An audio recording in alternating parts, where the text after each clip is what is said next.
Some are just calling it outright Armageddon, but it's in the book, as they will say. So speak to that from the US perspective. Now that it's coming out through military leadership,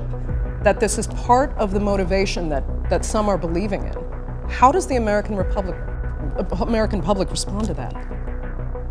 It's shocking to hear these kinds of statements coming from people like Pete Hegseth, and we've had, I believe, over 100 complaints from members of the military saying, what is this nonsense we're being fed about the fact that this is a religious war and we're being asked to fight on the basis of religion. I mean, it ties into what the U.S. ambassador to Israel, Mike Huckabee, recently said, where he said he would be fine with this idea of a greater Israel, of Israel expanding its borders to include all of the surrounding countries. I mean, this is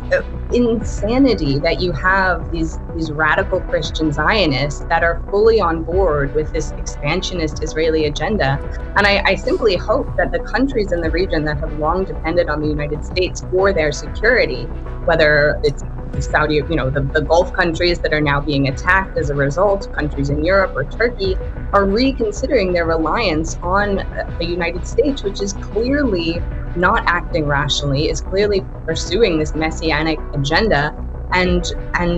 has